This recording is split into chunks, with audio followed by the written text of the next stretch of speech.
should be starting now.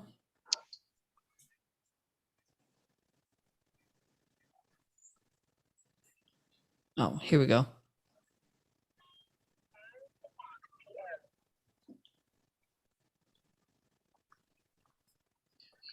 Oh, and it's working. Okay, so we're about ready. Is everybody ready? Yep. All right, Okay, we Ray, are. you all set? Yes, I am ready to roll. Okay.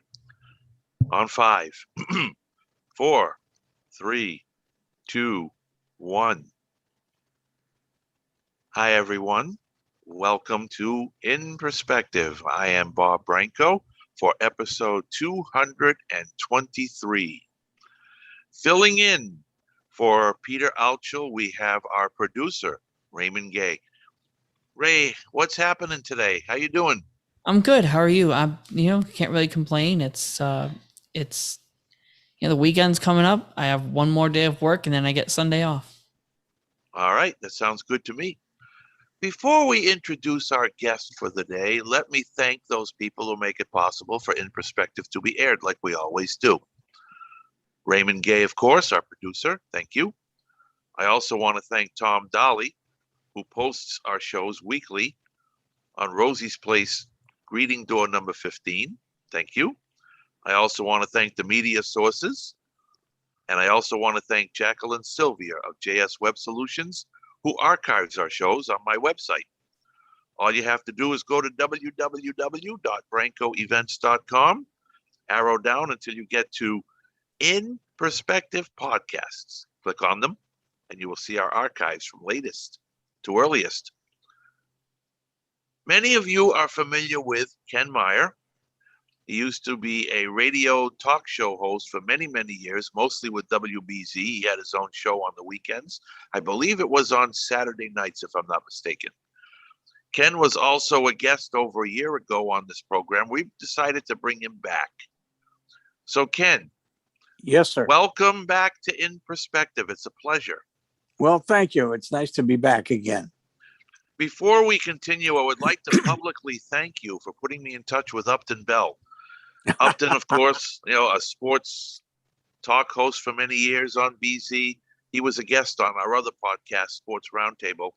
And it's because of you, Ken, that we were able to contact Upton, and it worked out very, very well. He came on the show, had a lot of very passionate things to say in the world of sports, as I thought he would. Oh. And hopefully he'll be on my mailing list to get future shows. That would be really good. But it's all because of you, Ken. Well, I appreciate that. I worked with both Bob Lobel and Upton at BZ for a while when they did Calling All Sports. And Upton is a very classy gentleman. He was always very nice to me. And his knowledge of sports is just outstanding. And he has proven himself right on several occasions, not the least of which is something about some guy named Cam Newton wouldn't be the Patriots quarterback this year. And looks like he was right. He was right about that. Of course, we'll never know why that happened. Bill Belichick will not divulge the reason. But then again, when does Bill Belichick divulge any reasons for what he does? He just does what he does, and we have a lot of faith in him, and that's how it goes. We're used to that here in Patriot Nation. Yeah, I guess we are. Ken, I want to touch a little bit on the history of radio broadcasting. I know before the show you reminded me that WBZ celebrated 100 years of service. They were the first station in New England, I believe, the first radio station. They were the first station in New England. They started in 1921, and for a long time, up until 1957, they were an affiliate of NBC. And from what I can understand and glean from people that I've talked to, a lot of shows were done out of BZ over the NBC radio network. And in 1957, they went independent, or they broke away from NBC and were bought by Westinghouse, and were part of Westinghouse Broadcasting for a long, long time, and then were bought by CBS. and now they are owned by iHeartRadio. Yes, yes, they are. I And recall. when I was there, I had just started there, and in September of 1971, we celebrated BZ's 50th anniversary, which I was thrilled to be part of. Jerry Williams, one of the better talk show hosts, was there at the time, and he was on 8 to Midnight, and we devoted a whole week to old time radio personalities, both nationally and locally. And I got to tell you, man, I had a ball producing that show. A little nervous at first with working with Jerry, but he couldn't have treated me better. But we had people like Don Wilson, the announcer for Jack Benny. We had Mel Blanc. We had Bob Hope. We had Bob and Ray. Kenny Delmar, who was Senator Claghorn on Allen's Alley. Ken Carpenter, who was the announcer for Bing Crosby's Kraft Music Hall, among other shows. Herb Morrison, who broadcast the Hindenburg dirigible disaster in 1937. Art Linkletter. It was a great thrill for me, and I never forgot it. And I don't think they're doing as much for their 100th as we did for our 50th. But that's just that. And I feel very bad about that, because I spent 14 years at that radio station and loved every minute of it. And things have changed, and in some cases not for the better, but I'm not a part of it anymore. And I feel very badly about what's happened and how they're handling this whole thing. You started in 1971 then, correct? Yes. Okay. Yes. All right. Started working with some guy named Glick, among other people. And then I was also involved working from time to time with Guy Manila. Bob Wilson, who was the announcer for the Bruins, became a very dear friend of mine. And I used to work with him he used to do Calling All Sports when he was around on Saturday nights. And I used to produce it for him. And it was a real thrill for me to work with Bob, because for what it's worth, I don't think anybody has broadcast a hockey game better than Bob Wilson. He was the best. Jerry Trupiano, whom I interviewed thanks to you, disagrees with that, because we had quite a discussion about that, and he, and I think rightfully so, feels that Dan Kelly is just as good as Bob Wilson. And I have heard Kelly. Heard Dan Kelly. Yeah, he was with the St. Louis Blues. I heard him. In fact, in the game that when they won their Stanley Cup in 1970 and Bobby Orr scored that famous goal in overtime, it was on CBS television, and Dan Kelly was the announcer who broadcast it. Oh, that was Dan Kelly. That was Dan Kelly, yep. I've heard that call many times, I think. Yep. And Fred Cusick, who broadcast it on BZ Radio, was later on my instructor when I was at Graham Junior College. So yeah, I had the pleasure and honor of meeting Bob Wilson at a Perkins Athletic Association banquet. He was one of our guests back in 1972 or 73, I believe. Mm-hmm. That was when he came back. He was here for a while doing the games on WHDH, and then he went to St. Louis and missed out on the first Stanley Cup. But he was here when they won it, and they hired him back again when BZ got the rights for the Bruins and the Celtics in 71, 72. Now Cusick took over in 69, 70, correct? Yes, whatever year they started broadcasting the Bruins, Fred took over doing the radio, and Don Earl was at that time doing the games for Channel 38 and the Boston Bruins. And then Cusick went back to TV when Wilson He came went- back to radio. Right, because Don Earl got an offer to broadcast for the Philadelphia Flyers. And he went to Philadelphia, and Cusick went to television. Second favorite Bruins announcer, while we're talking about Bruins announcers, I Mhm. love Jack Edwards. I like the way Jack Edwards calls a game. Jack You know, does a great job. He He really is the, does. he's the Dave O'Brien of hockey. And what I mean by that, Ken, I think you appreciate this. Dave O'Brien was once a radio announcer, and he went to television, and he kept his radio demeanor with him. Because as you know, Dave O'Brien does not have to call a Red Sox game on television the way he would on the radio. But he Right. does, and I appreciate it as a blind man. I appreciate that. Edwards is the same way. He does not have to call a hockey game on television the way he does on radio, but he does it, and I love it. I think it's Yeah. great. I think Edwards is an excellent announcer. He does a good job. Andy Berkeley does a great job as an analyst with him, and they just work very well together. Okay, so you started at BZ in 71 and you were there until 85. I remember listening to several of your programs on Saturday evenings. Yeah, I remember And- doing them on Saturday evenings too. I loved it. Yes. I loved every bit of it. There is, and only people like you and people like me and anybody else who's listening and been a part of it can understand what a thrill it is to be able to be on the air in front of a microphone. There's nothing like it. I know I've said this before, but you get a certain adrenaline that just gushes when you're on the air, and it's a great thrill, and it's really fun to be able to do it. Did you have your own call screeners? Yes, I had. Yes, I did. I had. I had a couple.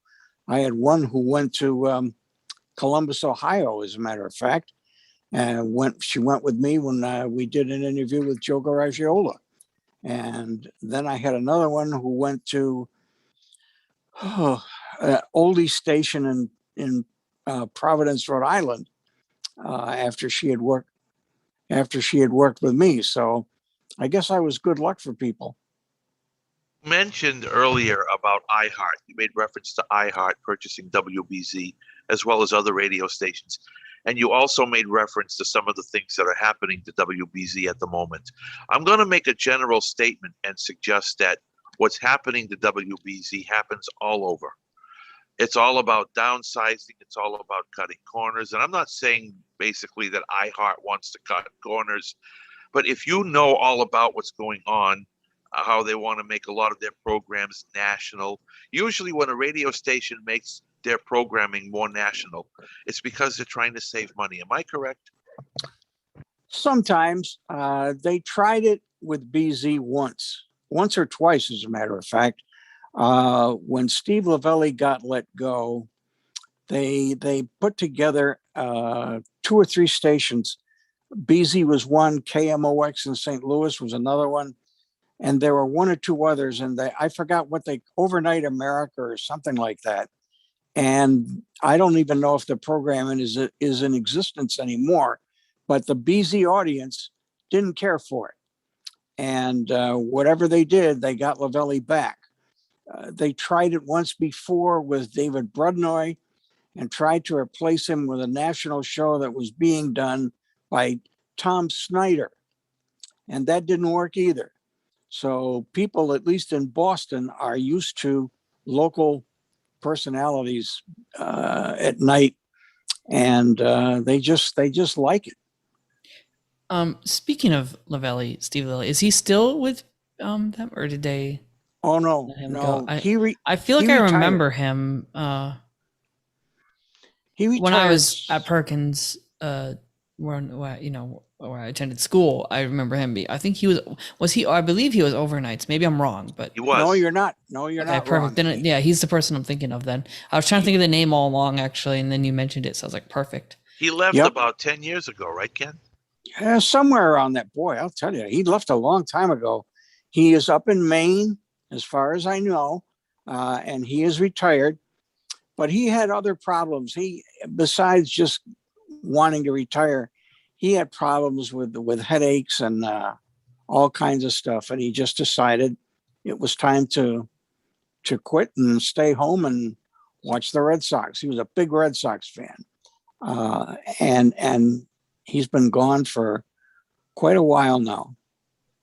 And then, of course, they had Jordan Rich for a long, long time, and then Bradley Jay. I enjoyed listening to both of those gentlemen. Well, Jordan was for a while. He was doing the show 3 nights a week, Friday, Saturday, and Sunday, and then he didn't want to do the Sunday night show anymore. He didn't want to do the Friday night show anymore. And then when he was on vacation in Florida, he just decided he didn't want to do it anymore. He didn't want to worry about booking guests. And he was like me.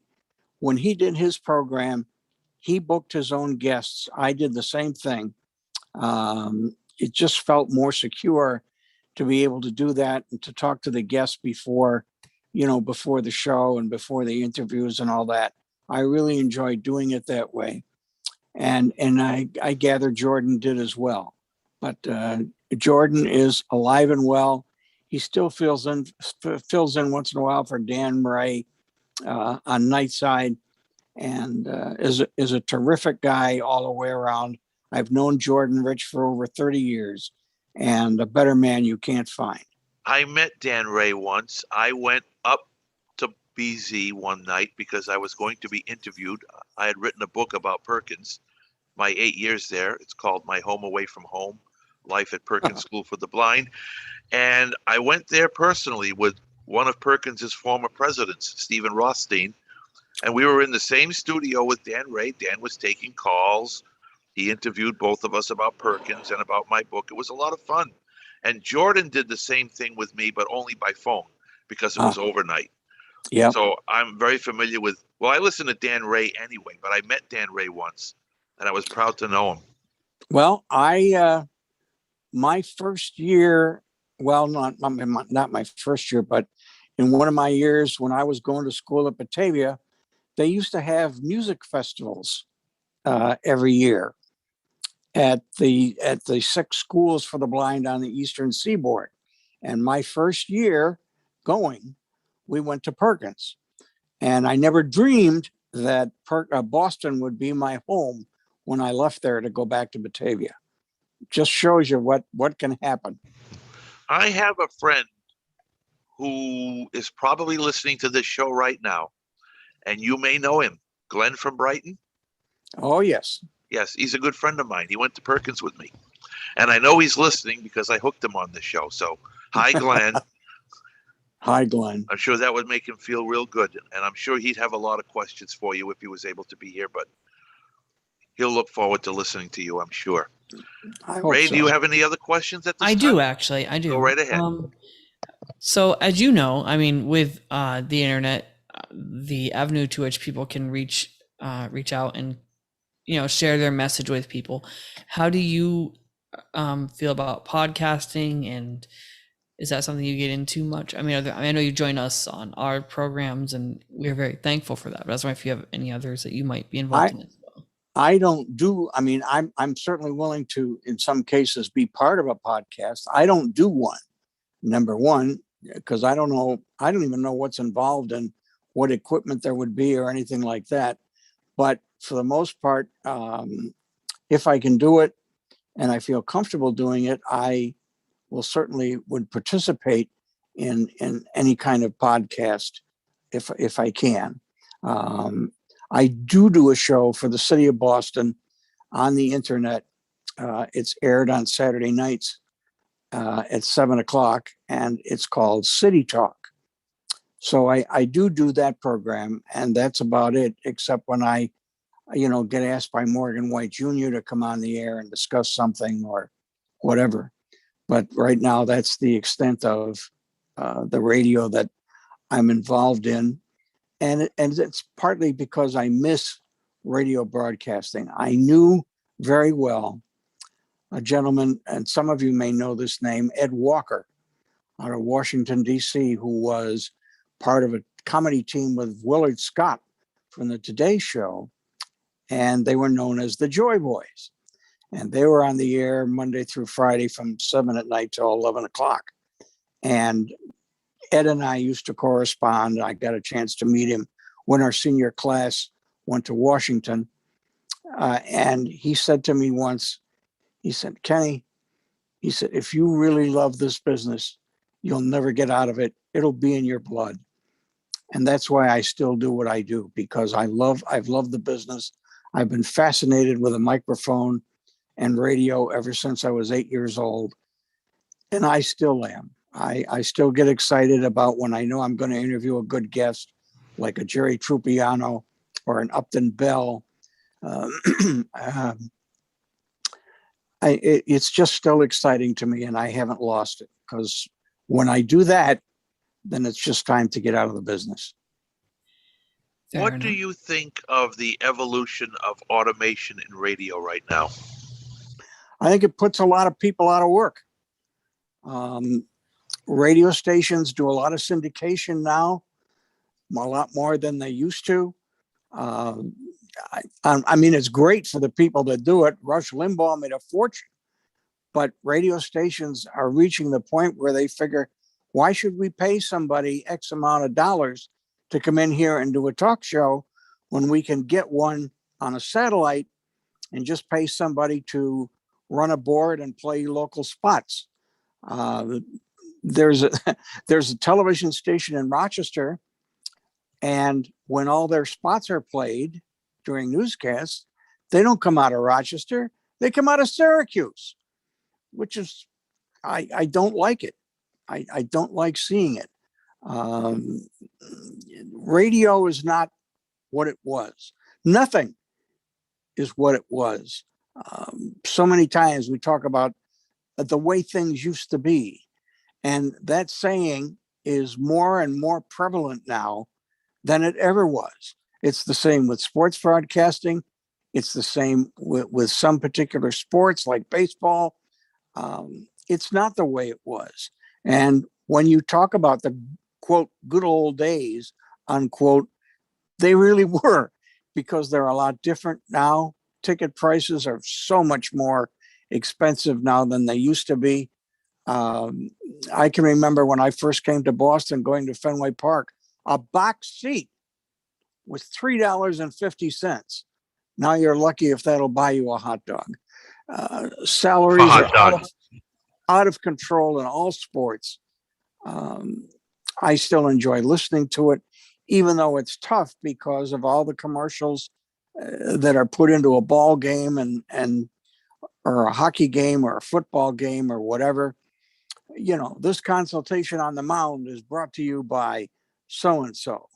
You know, this broadcast is presented by the New York Yankees or Boston Red Sox, and it's brought to you by Celino and Barnes or whatever. I mean, everything is, it's money. No, it's money. And I have a pet peeve. You just reminded me of one of my pet peeves, Ken. And Ray, after I express this pet peeve and Ken comments on it, I'll let you ask some more questions if you have any. But on the subject of commercial ads and sponsors, I'll tell you what really bothers me. And I don't mind saying this publicly on the show right now. For those of you who don't know, I'm an avid Red Sox fan, so I listen to as much Red Sox baseball as possible. At the beginning of the broadcasts, you no longer hear the national anthem on the radio. They play commercials. We never hear the anthem anymore. First of all, I don't like that concept very much to begin with, but okay, fine. You want to make money, you want to put the ads on, okay, fine. As a patriotic person, I can argue the point all night long, but I won't. Here's what bothers me.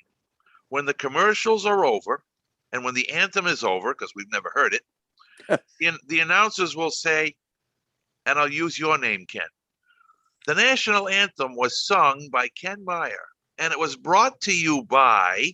Yeah, exactly. It wasn't brought to me at all. Well, I will tell you two broadcasts that air the national anthem. One is Baltimore, and the other one is the Giants, San Francisco Giants. Now, they don't air it when it's done live. What they do is tape it and broadcast it before the start of the game. I miss the national anthem as well. I used to get a real kick out of hearing John Kiley play the national anthem at Fenway Park. And And it was God, always a part of the broadcast. And it's not that way anymore. I don't like that, as you don't either. And, anything for a buck. Anything for a buck. Yeah. It's just like in the seventh inning, when they do God Bless America, sometimes they carry it, sometimes they don't. If they don't carry it, it's so they can get in some more commercials. I enjoy hearing it. And I wish that everybody carried it, but I don't think they do. Is that in your, if you can make any kind of guesses or whatnot, do you believe that's a market choice? Like, for example, the Red Sox, or like, who makes that call? Do you think it's the network, or? I think it's, or yeah. whatnot? I mean, if they get sponsors that want to spend money and buy time in that seventh inning stretch, they're going to carry the commercials. They're going to carry the commercials. I don't know. I don't remember or pay enough attention to know whether television carries the God Bless America on Sundays or whatever. Sometimes the Red Sox have done it. I don't know whether they do it now, but they used to do it. The Yankees used to do it. I don't know whether they do it now, but most of the clubs don't, because it's a chance to play commercials. I love what Nesson does. They let you hear the anthem. I take my hat off to Nesson. Well, that's good. We always tune in the broadcast after, just before the game starts. So I have not heard the national anthem on the Nesson broadcasts. If that's the case, I give them credit. Well, for doing that. I listen to Nesson more for Bruins games because I like listening to Castiglione and whoever he has with him on the radio. Plus, they call a better game on the radio because, I can't see the play-by-play Right. anyway. So, Right. but as long as Jack Edwards does Bruins games, and my wife and I are watching Bruins games, we watch them on Nesson a lot, and they allow that anthem to be shown and played. Todd Angeli has a wonderful voice. He took yes. he took Renee Rancourt's place. They have similar voices. I love the way they project, but just the mere fact that Nesson allows us to hear the anthem, means a lot. BZ Radio does not. It's once in a while it will be on, and the only reason is because there may be some ceremonies before the game starts about honoring a player or an organization or a veteran or whatever, which will delay the start of the game. And then we might be lucky enough to hear the national anthem on BZ Radio. But yeah, for the hockey, I've heard that too, that they do carry that, and I'm give them all the credit in the world for doing that. I wish radio would follow their example. Ray, do you have any questions at this time? Not regarding this particular part. I guess on another subject, I guess I would ask you that, you have your love of radio and broadcasting and microphones and such. What would you say to someone else who, they're young and they really want to get into radio? What would you suggest to them? Would you still encourage them to go into their broadcasting business? I would never discourage anyone about getting into radio, because I was discouraged enough by the vocational rehab people, and they didn't want me to go into it. They wanted me to go into piano tuning, and I told them if I ever did that, the piano tuning business would suffer tremendously because of all the broken strings that would occur when I was tuning those pianos. So I would never discourage anyone, but I would tell them. Well, I was going to say, why does Voc Rehab do that? I don't know. I have no idea. They had no knowledge of radio or anything like that, other than the fact that I wanted to get into it. They were very tough to deal with, but luckily I had a guidance counselor who knew what he was doing and convinced them that I should at least be given, the chance to at least try it and see how I would make out in college. And then after I got out of college, they still gave me a hard time because when I started working at BZ, they paid my salary. Vocational rehab paid my salary because it was a trial basis. And they wanted a guarantee that BZ would hire me when they stopped paying my salary. And BZ Radio, and rightfully so, said, we can't do that because we're not sure ourselves whether this is going to work. But When it did. when were they going to be sure? They had you under their employ for a while. How long was the trial basis going to be for? 6 months. And I got called in by the program director in June, a guy named Bob Oakes. He sat me down and he closed the office door. And I thought, uh-oh, this is it. I'm gone. And he said to me, listen, he said, you have nothing to worry about. When the 6 months is up, we're going to hire you and you'll be on our payroll. And they kept their word and, everything worked out. But it was really. You started to say that you were going to tell Voc Rehab something when you were making reference to them wanting you to be a piano tuner. You started to say that you would tell them. What exactly was you going to tell them? I told them, I said, look, I don't want piano tuning. That's the only reason I had it as a major was because I needed a major in industrial arts and they considered piano tuning to be part of that. That's the only reason I took the courses and took piano tuning. Otherwise, I was bored stiff. I didn't like it. And I don't want to be. I'm sure there are very successful people that, are very good at piano tuning and make a good living. There was a Aeolian piano factory in Rochester, New York at the time. And there were several people that went from Batavia to that factory and had good jobs there for a long time.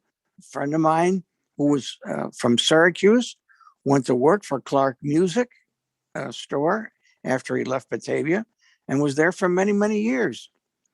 And, he made a good living at piano tuning and God bless him for it. But I just wasn't interested. The only thing I like to do with a piano is play it. And, that's the way it was. But they made it very difficult. They always used to buy equipment for the students, like tape recorders and things like that. But with me, we had to buy the equipment and then get reimbursed. They never bought my equipment. I always had to do it and then submit receipts for it. Other students didn't, but I did. So I'm not, I don't know how they operate these days, but as far as my days with them in New York, I ain't crazy about them. Right. So I would imagine that, and I'm only making my own guesses here, that it probably, who you get as in terms of a voc rehab counselor might matter. And also, what, obviously different states have different offerings as well, is Yep. my guess, maybe. Well, I think that's part of it. I didn't care much for my my counselor's personality, but that's who I had. So, I had to deal with it. Luckily, my guidance counselor in Batavia was able to convince them that I should be given the chance to go to college. That was another thing. They agreed to pay everything for the first semester. And if I passed all my courses, they would continue doing it. If I didn't, then it was up to my parents to provide the rest of the tuition. Luckily, and it's the only time I ever made the dean's list, was the first semester.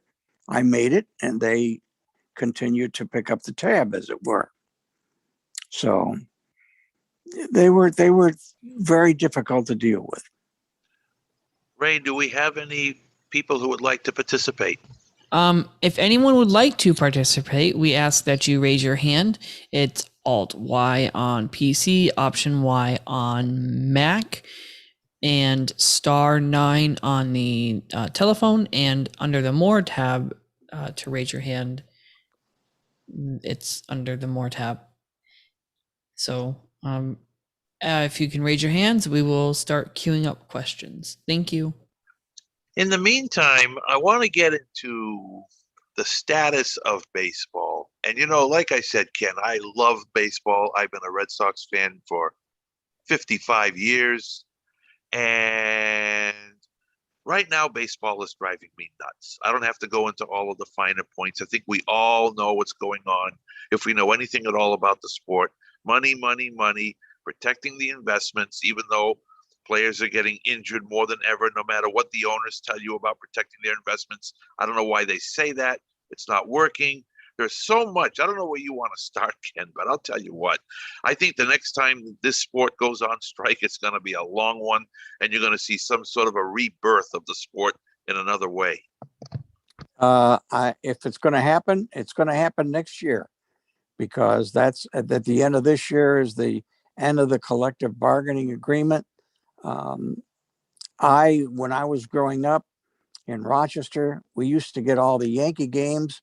And I loved it because I always thought the Yankees had some of the best broadcasters. The whole sport has changed. Everything has changed. The commissioner is terrible. If I could find a way to get rid of him, I'd do it yesterday. Higher This Theo. jazz of 7-inning doubleheaders is ridiculous. If the game goes into the 10th inning, it has to start with a man on base. I never heard of anything so ridiculous and so weird in my entire life. You might be pleased to know, Ken, that Rob Manfred, the commissioner, plans to eliminate those two features at the end of this season. No more 7-inning doubleheader. No more man on second base at the start of an extra inning. I heard that. I don't think they should be doing it this year. In fact, I don't even think they should have had a baseball season last year.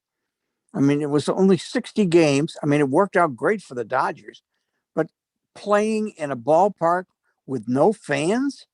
Oh, please. Most of the football season was the same way, and most of the basketball and hockey seasons were the same way. Yep, I didn't like it. I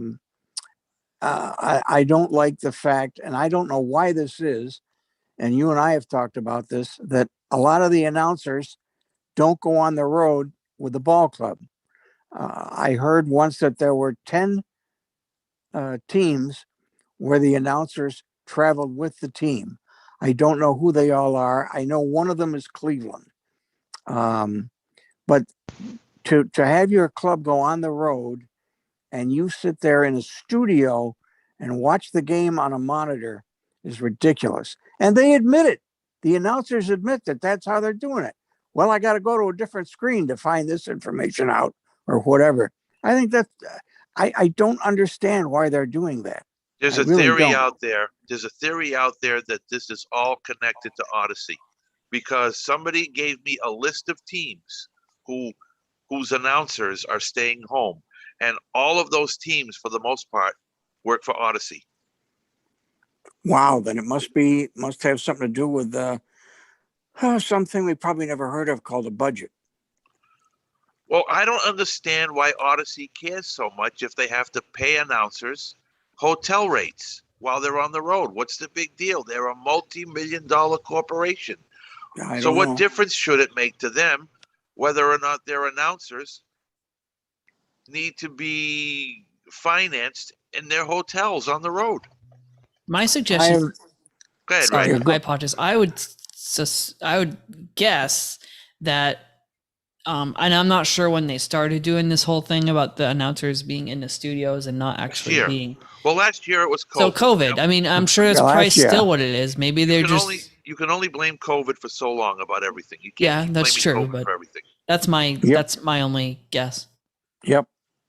Yeah, I don't understand it. I mean, yeah, last year you could blame COVID, but not this year. Not anymore. and I don't know why it's happening. I can't find out an answer from anybody about it, and it's just, again, one of the things about baseball that is wrong and that I don't like. It makes some of the good announcers look bad. You probably heard the famous call made by John Sterling a few weeks ago. He called a home run. Turns out he was calling a replay.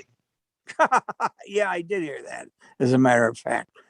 That's nonsense. And John Sterling is a fine announcer, in a lot of ways.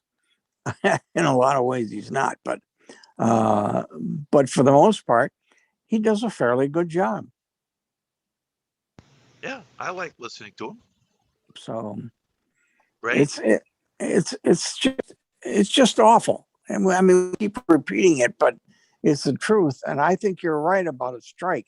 And see, that's another thing that upsets the fans when you read about ball players that make 10, 15, 20 million dollars a year, not in their playing career, but in 1 year. It's not and enough. They're going to go out on strike. Oh, brother. I mean, really, if I brought home a $20 million paycheck this year, do you think my wife is going to say, you can do better than that, honey? I don't For your think sake, so. I hope not. I hope not. My wife would say the same thing. She would never say that. She'd say, why don't you retire and stay home? It's bad. It's really bad. And I feel so bad for the fans that have to pay. Boston has, I think, one of the highest ticket prices or ticket structures in the major leagues. And, other teams offer family night promotions and, such and such for $20 or something like that. The Red Sox don't do that. I don't know why, but they don't. I was about to ask you why too. I don't know. Maybe just greed. Maybe it's just greed. I'd like to reiterate to our audience, if you'd like to ask any questions, Alt Y is the command to raise your hand on the PC. Option Y on Mac, *9 on telephone, and under the More tab on smartphones. Ken, baseball needs to be marketed better. We hear about basketball players marketed all the time, LeBron James and others, football players all the time are marketed. Baseball has a problem marketing their players. Baseball is in a very sad state. I mean, I can remember when you would refer to baseball as the national pastime. And it was, people were wrapped up in it. But I think now everything is too long. All these, with the wild cards and all that kind of stuff. I mean, yeah, it makes it more interesting for ball clubs that ordinarily would be out of the pennant race. But again, it's another way to make money. And there are good and bad things to say about the wild card. If the Red Sox are lucky enough to get in and they have a 1-game playoff and they lose that game, they're out of it for the rest of the year. And I don't like that either. On the other hand, though, Ken, baseball has the least amount of teams in the playoffs compared with other professional sports. Yeah, that's true as well.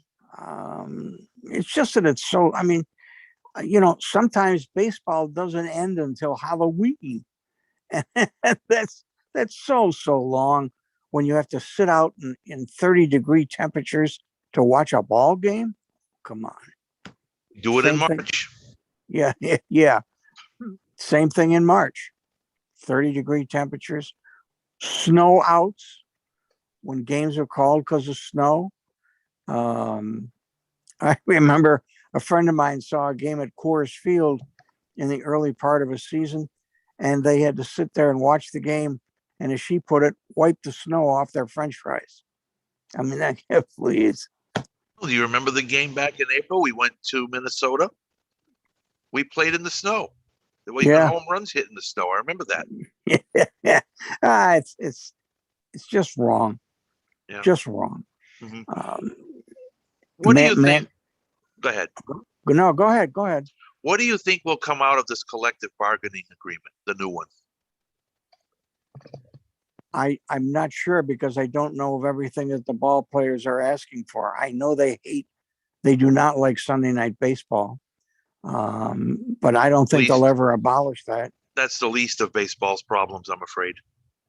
Yeah. Sunday night baseball, so what, They're trying to speed up the game, but most games last for 3 hours. I don't know. They got a lot of work ahead of them. Yeah. I'll tell you one thing that bothers me about that. You brought up lengthy games, and I know that they're proposing a pitch clock, which I'm against. I'll tell you why I'm against it. They already have a rule that umpires are not enforcing, where pitchers have so much time between pitches. Umpires are not enforcing it. They're letting the pitcher take his time. How come nobody gets on the umpire's case about that instead of patting them on the back and saying, we'll give you a pitch clock to help you out? No, they've never, you're right. They have not done that. I've noticed that they've talked about it for years. I think there should be a time limit as far as a review is concerned when there's an instant replay. I think they should work out a better system and let the umpires in the ballpark, not people in New York, look stuff over or make the decisions. It's sometimes will take 3 or 4 minutes in a game, and that's way too long. Way too long. On one hand, instant replay is great. On the other hand, it can slow down a game as well. So I think they should come up with a better system for that. I don't know about allowing the relief pitcher to come in and face 3 batters, especially if they all clobber him. Well, I think that was done because managers are getting too quick with the hook, and that's also lengthening games. Oh yeah, a manager brings a pitcher in for 1 batter. That's it. See you later. Let's bring another pitcher in for another batter. Yep. Meanwhile, the pitchers have to warm up on the mound. That takes time. There is a great book somewhere that was written about a game that occurred with San Francisco and Milwaukee. And the 2 pitchers involved were Juan Marichal and Warren Spahn. And the game went 15 or 16 innings. Both pitchers pitched the distance. You ain't going to find that anymore. And you ain't going to find any 30-game winners like Denny McLain anymore either. Well, if I'm a pitcher, I will go to my agent, and I can name a few pitchers that might want to do this. Tanner Houck, one of them. How am I going to qualify for a win on my resume if my manager keeps taking me out after 4 innings before I get a chance to qualify for a win? And I'm striking people out left and right, but I'm not qualifying for a win because my manager wants to take me out because he's afraid I'm going to screw up the 3rd time around the opponent's batting order. Well, maybe if I had a chance to experience it more, I'd get better at it. Well, I got a hunch pitch count has something to do with it too. If a pitcher throws over 90 to 100 pitches. Well, no, this guy's throwing about 60, 65, and they take him out because it's the 3rd time around. I know. I agree with you. But a lot of managers look at the pitch count. I mean, if you listen to an older broadcast, which I do quite often, and they are available on YouTube, you don't hear 1 word about a pitch count. You don't. Or if you do, it's very rare. And it's I don't know, maybe they can work out something in the collective bargaining agreement about it. I don't want to, I'm glad I'm not involved in it. Although I'd love to be a fly on the wall during the negotiations. I don't know how much power Manfred will be able to exert as the commissioner. Well, maybe they'll broadcast them on C-SPAN the way they broadcast the Congress. Yeah, maybe. Boy, if they do, they're going to get they're going to have a large audience. Baseball's had a lot. I never used to believe that there would be strikes in sports, but it's happened in everything. It's happened in the NHL. It's happened in football. It's happened in basketball. And of course, it's happened in baseball. I mean, to have a season with no World Series, Oh, Yeah, man. 1994, my birthday, August Yep. 12th. They stopped. Oh, that's your birthday? Mine's My the 14th. birthday. What a birthday present for me. Mine's the 14th. But to have that happen and not have a war, if there was a war on or something like that, but it was just again because of a baseball strike. Ray, do we have any participants yet that would like to take part? Talk to Ken Meyer. Doesn't sound it. They're Yes, probably all yes, we do. All right, great. Who do we have, Ray? Phone number ending in 080. You can unmute and ask your question. 080. This is Karen Gerald in Norfolk, Virginia. I've been enjoying this conversation so much.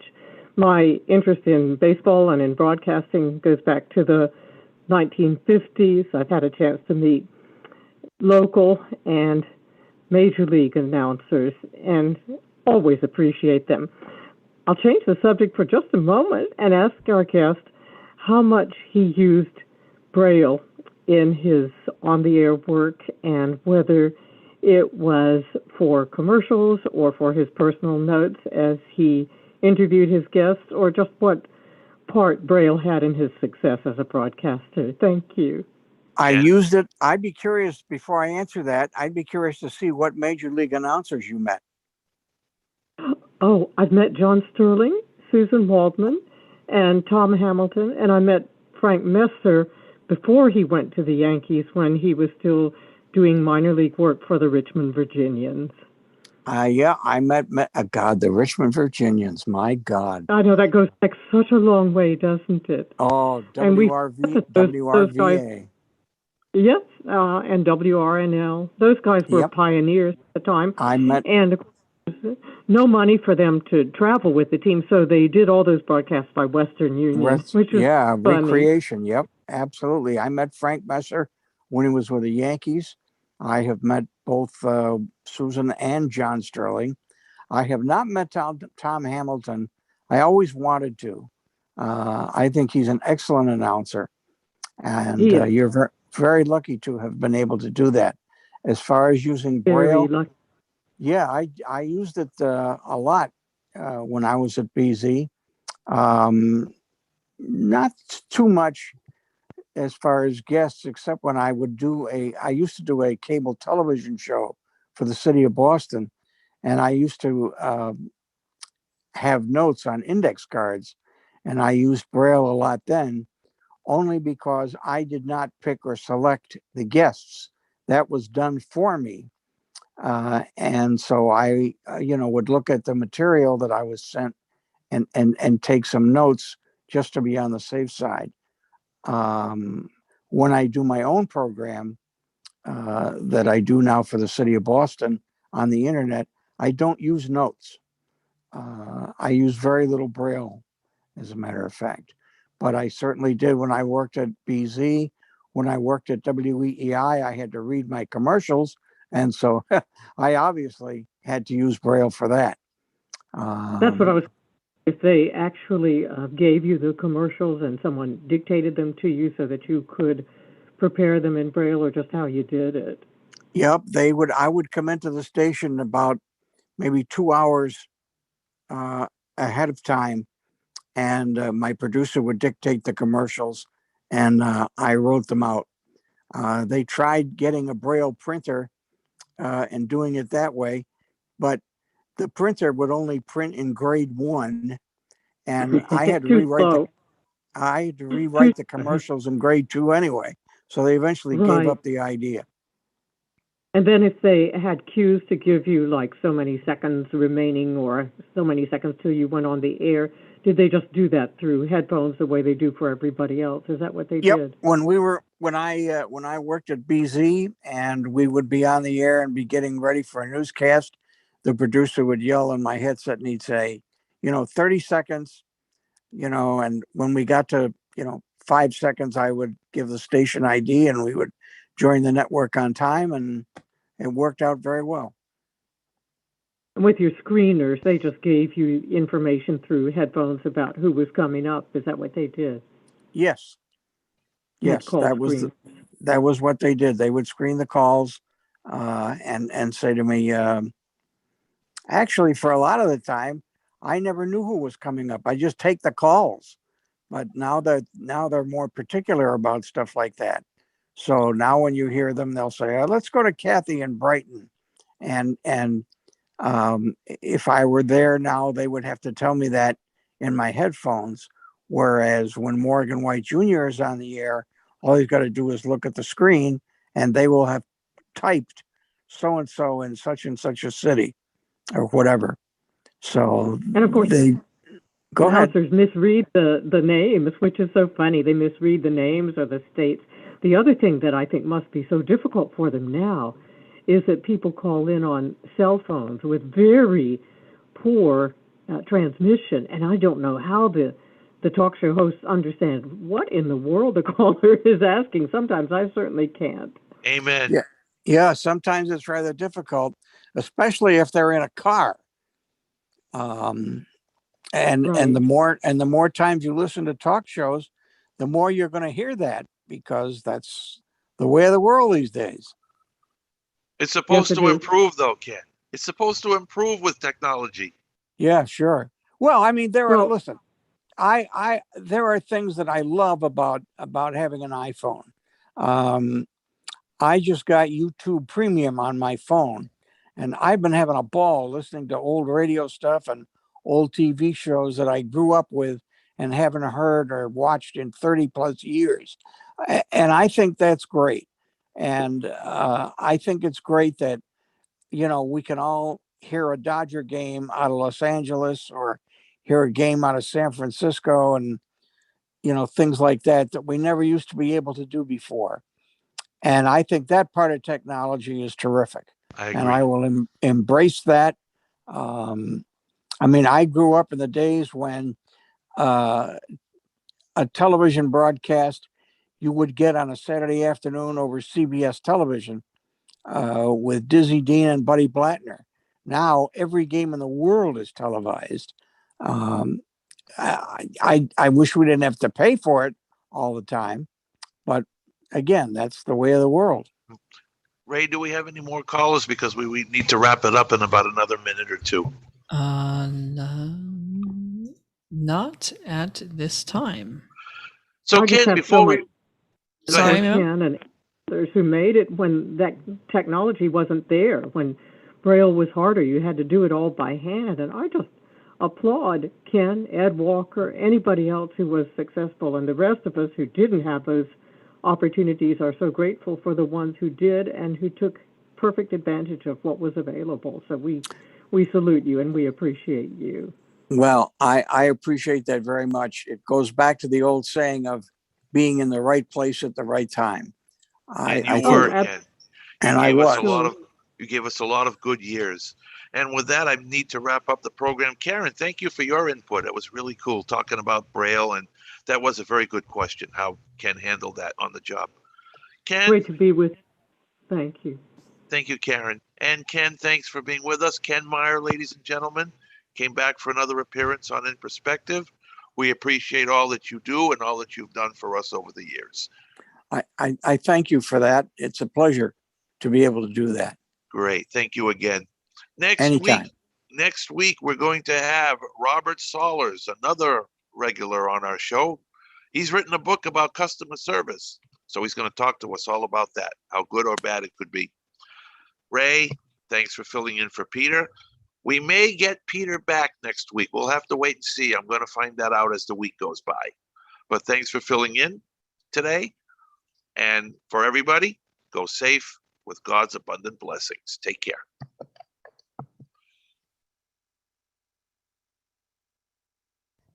Okay, we all set?